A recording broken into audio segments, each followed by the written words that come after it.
no tener descendientes, medio que la historia lo ha olvidado. Entonces estamos en el plan de reivindicar a este personaje y bueno, a partir de ello hemos denominado al grupo Marcos Escudero. Ahora sí, Robert, ya estamos en Facebook en vivo. Adelante. Sí, bueno, entonces le voy a ceder la palabra ahora a Juan Carlos Urenda. No necesito decir más sobre su presentación. Tiene como 4 libros escritos sobre las autonomías regionales, así y sobre derecho constitucional. Así que es un placer tenerte acá, Juan Carlos. Te cedo la palabra, por favor. Adelante. Gracias, gracias, Roberto. Los libros ya son 12, te aviso. Lo que pasa es que estamos poco comunicados. A ver, muchas gracias por la invitación. Un gusto estar con mis colegas panelistas, con Gisela y con Franz Flores. La pregunta era primero el origen de la demanda, ¿no es cierto? El origen de la demanda es que el país está brutalmente centralizado. A pesar de un diseño constitucional que incorpora autonomías departamentales, que en el diseño institucional está bien hecho, con unas asambleas legislativas elegidas por voto popular y unos gobernadores elegidos por voto popular, pero tiene 3 problemas fundamentales el proceso. Primero, problemas de orden constitucional, luego problemas de orden legal, como bien anotaba Gisela, y luego problemas de orden cultural, ¿no? ¿Cuáles son los problemas de orden constitucional? La Constitución le puso tantos candados al proceso autonómico que lo acabó diluyendo, lo acabó ahogando. Para dar un par de ejemplos nada más, la Constitución le atribuye a nivel central del Estado 83 competencias, distribuidas entre las competencias privativas, las exclusivas, y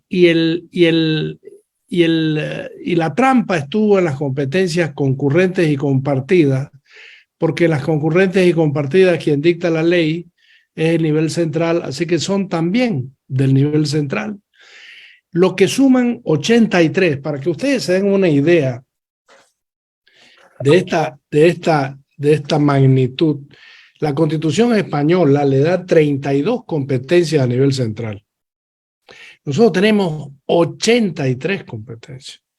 Es decir, hay tantos candados, o dicho de otra manera, los departamentos tienen tan pocas cosas que hacer, que en realidad no hay una autonomía de verdad, es de mentira, como muchas cosas en este país. Es resulta una impostura hablar ya de autonomía cuando el país está brutalmente centralizado. Para que ustedes se den una idea, por ejemplo, para dar una tesis de grado de una universidad privada, en Santa Cruz hay 16 universidades privadas, se la tiene que aprobar un funcionario en el Ministerio de la Paz, la tesis, de una universidad privada. Eso es esto. ¿Para qué vamos a abundar en otros aspectos, como en el tema de la planificación, donde hay un control absoluto? Ningún gobierno subnacional puede vender una silla aquí si no se lo aprueba en el nivel central, ¿no? Y las leyes 777 debe ser una de las leyes de planificación más centralistas. Yo calculo que solamente muy cercano a lo que hay en Cuba, ¿no? Es decir, hay un centralismo, aprueban los presupuestos, todo, absolutamente todo, tiene que aprobarse a nivel central. Y la ley que ratificó esto, además, es del año 2021, ¿no? La 1407, que vino a rematar esto, y el país está asfixiado de centralismo.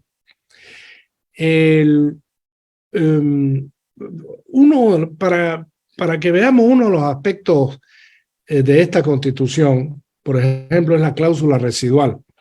En todos los países donde hay autonomía, hay una cláusula residual que establece que los vacíos de ley los llena la legislación territorial.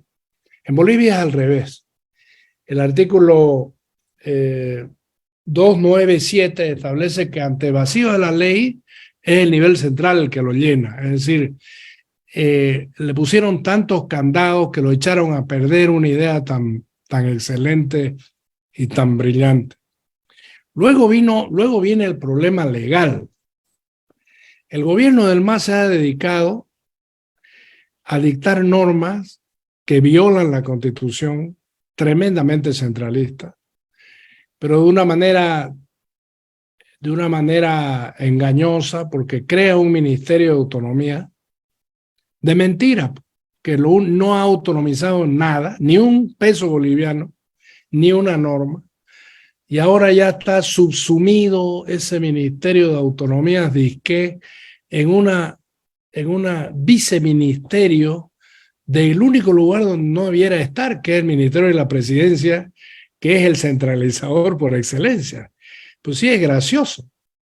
Y los presupuestos han sido reducidos al máximo. Ese viceministerio lo único que hace en realidad en la práctica es cohonestar actitudes centralistas del nivel central. Cuando se habla de normas centralistas, pareciera que es un discurso. Yo voy a tomarme un minuto de mi tiempo para leer la lista de leyes que se han dictado que, si no violan la Constitución, centralizan torpemente el país. La ley de renta universal de vejez y renta de dignidad. La ley del 28 de noviembre de 2007, ahí empieza el 2007. La centralización del sistema regulatorio, que tiró por la borda todo el sistema de regulatorio que pretendía tener entidades independientes. Ahora el sistema regulatorio, en vez de la superintendencia, lo ven el ministerio. O sea que cuando un administrado se pelea con alguna institución estatal, la institución estatal hace juez y parte, porque los recursos de revocatoria los revisa el ministerio, imagínense ustedes. La alteración de la jerarquía normativa que establece, la Constitución establece que las normas, las leyes departamentales y municipales y las nacionales tienen igual jerarquía, y esta ley viene a decir que la ley nacional tiene primacía sobre las departamentales y municipales. La ley marco de autonomía y descentralización. Pobre Andrés Ibáñez, y debe estar revolcando en su tumba. Esa ley lo único que hace es describir, si uno la lee con cuidado, básicamente describe 20 competencias del nivel central del Estado, y antes lo que hacía era derribar alcaldes y autoridades que no eran del MAS. Eso ya menos mal que se ha eliminado. En la ley de juegos de lotería, la ley de educación, Avelino Ciñani, eso sí que es groseramente centralizado. La ley de clasificación y definición de impuestos, por ejemplo, ahora decían que van a ordenar enseñar en las escuelas lo que fue el golpe de Estado. Para eso sirve. Esa ley es profundamente ideologizada y absolutamente centralizadora, e impide que cualquier región, por ejemplo, en un pueblo del Beni no pueden enseñar en un texto que refleje su cultura. Es una aculturización y una aymarización del país de manera radical. La ley de clasificatoria de impuestos, eso es vergonzoso. Los municipios lo único que pueden dictar impuestos es sobre la chicha de maíz, y los departamentos sobre los vehículos acuáticos. No sé aquí lo que anda en los ríos, no sé. son graciosas algunas cosas. La Ley General de Comunicaciones, la Ley del Sistema de Seguridad Ciudadana, la Ley de Gobiernos Autónomos Municipales, la Ley de Agenda Patriótica del Bicentenario, ni siquiera menciona la palabra descentralización, que es el rumbo que toma el país.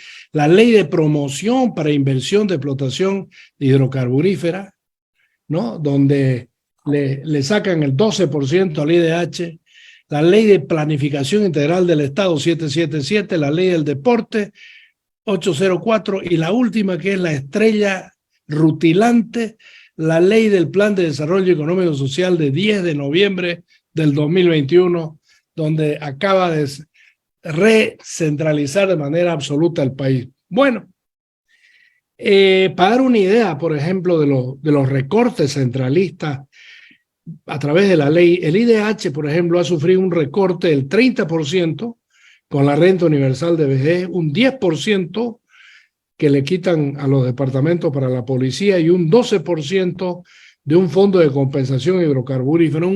Hay una confiscación al IDH del 52%. El otro problema es el de los beneficiarios.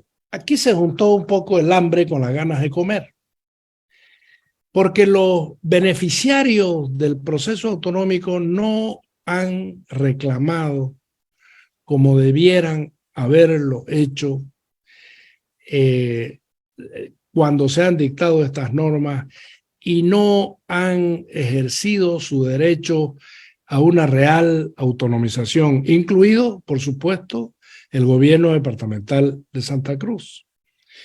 Por ejemplo, el Estatuto Cruceño es aprobado por un referéndum por el 87.5% de la población cruceña en un referéndum administrado por la Corte Departamental Electoral el 4 de mayo del 2008 y el gobierno departamental accede a la estrategia del gobierno del MAS y manda al estatuto a que lo revise y lo recorte el Tribunal Constitucional, y el Tribunal Constitucional lo destroza el estatuto y lo inviabiliza. Gravísimo, gravísimo error, porque los estatutos no son necesarios para autonomizarse. Yo les hago una pregunta. ¿Es más autónomo Tarija o Beni o Santa Cruz porque tiene esos estatutos recortados a imagen y semejanza de la Constitución, naturalmente por el Tribunal Constitucional? No. Mi sugerencia era que eso, como los otros departamentos, como La Paz, como Sucre, qué sé yo, no han tocado sus estatutos y están ahí. Debieran haberlo dejado para esperar una mejor correlación de fuerza para intentar en el futuro una modificación del Estado. ¿Qué rasgos tiene esta propuesta? Otro tema del aflojamiento de los beneficiarios es un tema cultural. Einstein decía que es más fácil destruir un átomo que destruir un prejuicio. En Bolivia, como en pocas partes del mundo, hay el prejuicio de que los movimientos descentralizadores son de separatismo y esas cosas. Y es muy fuerte, lo escuchábamos a Franz Flores, es muy fuerte el espíritu centralizador. Ven a los procesos centralizadores con temor. Yo, por ejemplo, si yo pusiera en un estudio académico, en un centro de estudio imparcial, el caso de Potosí y el caso de Tarija, en un centro que esté al margen de los prejuicios bolivianos, pocos lugares en el mundo, como el caso potosino, para pretender cambiar el centralismo que lo ha matado. Resulta que igual Tarija con los $5.000 millones. Es decir, a pocos lugares le ha ido tan mal con el centralismo que es de no creer que sigan queriendo lo mismo. Es verdaderamente asombroso. Es decir, por supuesto que con la autonomía de verdad, pues Potosí tendría que haber administrado por lo menos de manera concurrente o compartida sus recursos naturales. Por supuesto, pues, que el poder público iba a tener que sobreponerse sobre los sindicatos que están destruyendo esa región. Pero es que el enemigo no es la descentralización, el enemigo son los sindicatos, que son unas empresas que piensan en ellos mismos antes que en el país. Ahora voy a pasar por alto esa mención que hizo Franz de que el trasvase del sindicalismo sería la causa del crecimiento cruceño. Eso sería para otro debate que yo creo que no tiene ningún sentido. En Santa Cruz yo creo que el despegue del modelo cruceño se debe justamente a que estuvo olvidado y alejado del centro centralista de poder. Aquí en Santa Cruz nosotros tuvimos que dar nuestra propia agua, nuestra propia luz, nuestros propios teléfonos, sin que nadie nos ayude, y a desarrollarnos en base a nuestras propias iniciativas. Por eso que hay un espíritu emprendedor muy potente, acentrado en muchos años. Entonces, esto configura este desencanto, que es una tragedia porque aquí ha habido un mal diseño constitucional y una peor gestión. Entonces la gente se ha confundido y creen que la autonomía es mala. La autonomía no es mala. Yo creo que antes de este problema hay que arreglar por lo menos dos problemas. Hay que ir a las bases. Yo creo que de primero se debe luchar por restablecer en el país un Estado constitucional de derecho. No queremos aceptar de que esto ya es un Estado autoritario. Ahora me daba ganas de reír cuando he visto en los periódicos o en las noticias. Dice, el juez rechaza la apelación de Camacho. Pero a ver, es que hay alguien con dos dedos de frente que todavía tenga la esperanza de que un juez no esté subordinado al poder político en este país. Es que todavía seguimos, es que la esperanza de verdad que es lo último que se pierde, ¿no? La gente todavía cree que puede haber una lucecita de esperanza y no estamos actuando como lo que es vivimos, no hay democracia en este país. No hay Estado de Derecho. ¿Cómo vamos a hacer transformaciones de procesos si no hay democracia? Primero tenemos que arreglar la democracia y después otra cosa. Hay que esperar el momento en que la Asamblea Legislativa Departamental tenga una correlación de fuerzas mayoritaria proclive a un cambio real descentralizador. Mientras no haya Estado de Derecho y no haya una mayoría parlamentaria que pueda dictar normas descentralizadoras, esto no tiene remedio. Así que yo soy muy poco optimista en general con el país, ¿no? Y veo con mucha pena el futuro, y al menos que la oposición de una vez por todas aprenda a no cometer tantos errores, esto no va a tener remedio. Gracias, muy amable.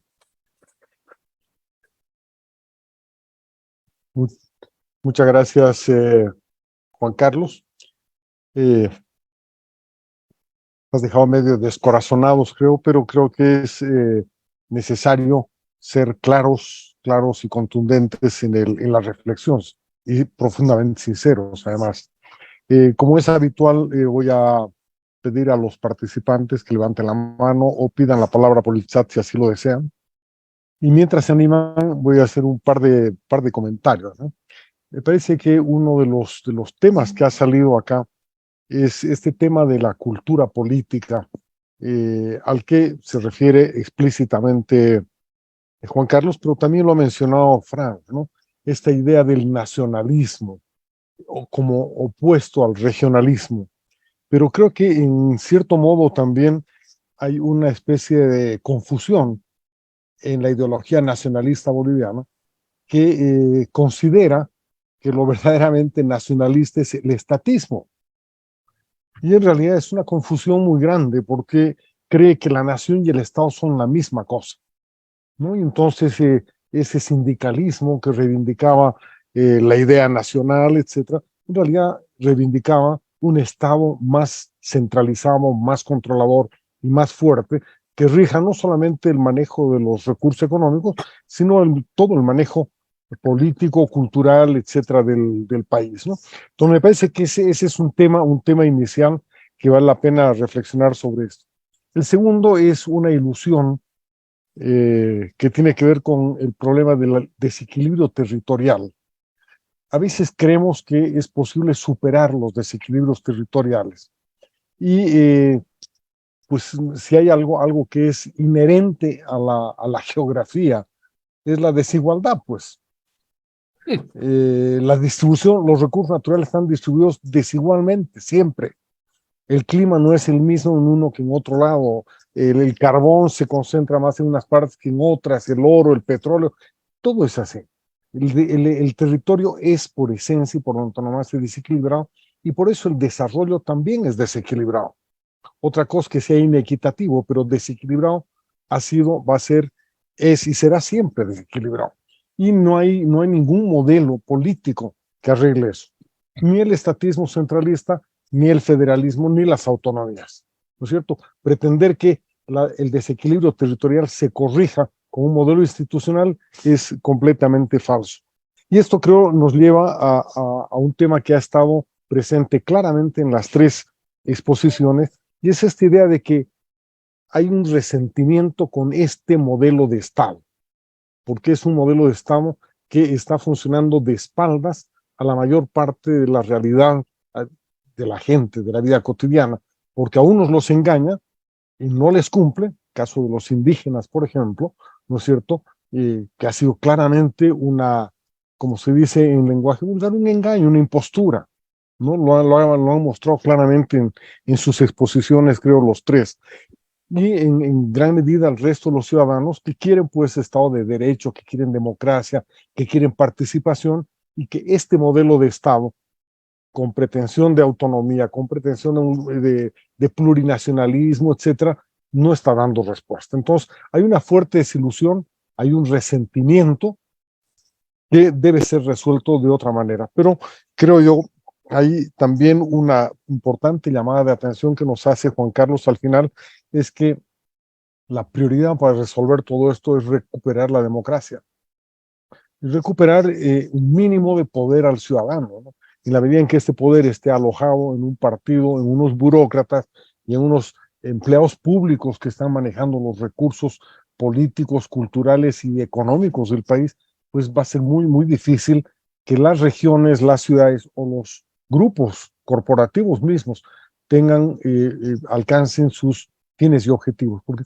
son muchos los grupos corporativos que han sido seducidos por este modelo y que han terminado también fracasando en sus aspiraciones, porque el modelo termina cooptando a sus dirigencias, ¿no? A los líderes de esos grupos, y no ha resuelto los problemas que prometió resolver.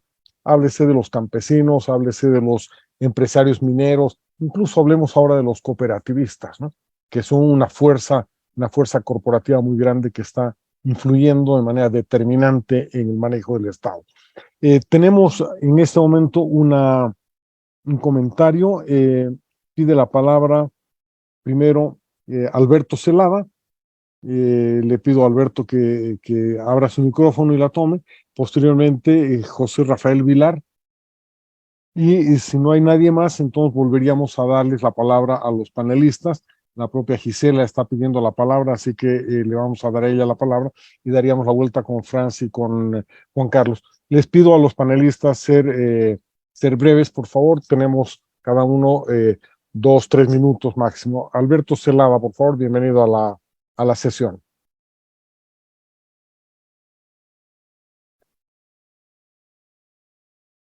Tu micrófono, Alberto, por favor. Sí, ahora está abierto. Adelante. Perfecto. Bien. Mi comentario es muy breve.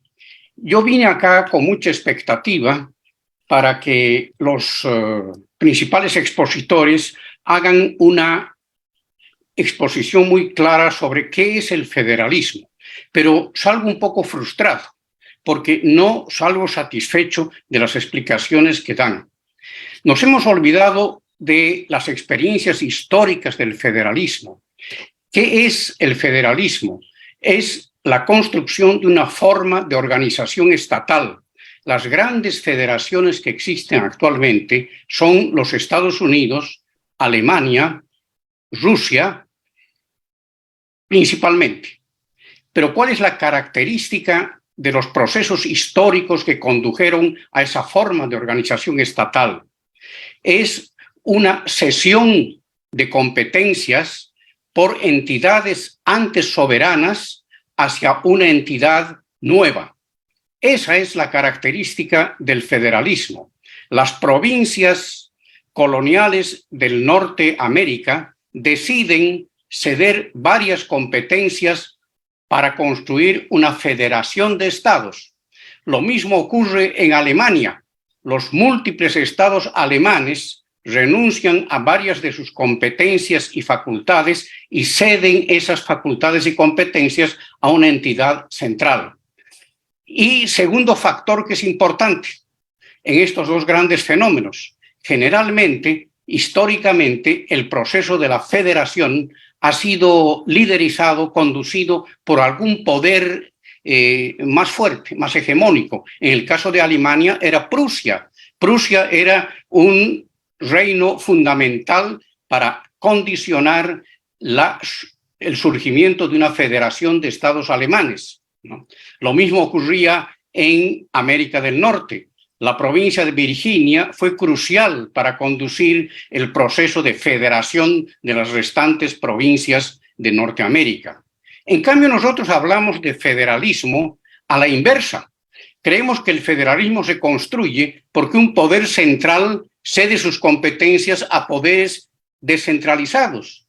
Esa experiencia no existe en el mundo. Las experiencias que existen de cesión del poder central son la secesión, no son la federalización. En el caso de España, por ejemplo, o en el caso del Reino Unido, lo que se ve es la probabilidad, no de que se cree en el Reino Unido un Estado federal, sino la probabilidad de que Escocia se retire del Reino Unido, o sea, se secesione del Reino Unido. Y en el caso de España también se ve la probabilidad no de que España se convierta en una federación, sino la probabilidad de que Cataluña se retire de España, salga de España, se convierta en un Estado independiente. Entonces, estamos hablando de cosas distinto es el caso de la descentralización, distinto es el caso de la automanización, si se quiere. Esa es la experiencia que nosotros debemos ver. ¿Cómo es posible hacer un Estado autonómico en Bolivia, no un Estado federal? ¿Cómo es posible hacer un Estado más descentralizado en Bolivia? Eso es lo que debemos nosotros considerar. Sin embargo, yo salgo un poco defraudado con las tres exposiciones porque no se ha hablado de federalismo en sí, y lo poco que se ha hablado no se lo ha hablado de forma muy clara. Gracias, Roberto. Muchas gracias, Alberto. Tiene la palabra ahora Jorge Rafael Vilar y luego volvemos a los panelistas, ¿no? En primer lugar a Gisela Derpich para que nos dé una visión de cómo percibe ella la demanda federal, la propuesta federal desde su experiencia, ¿no? Muchas gracias. ¿Se escucha bien? Muy bien, Gisela, adelante. Bueno, yo agradezco mucho esta oportunidad, que es un reto especial.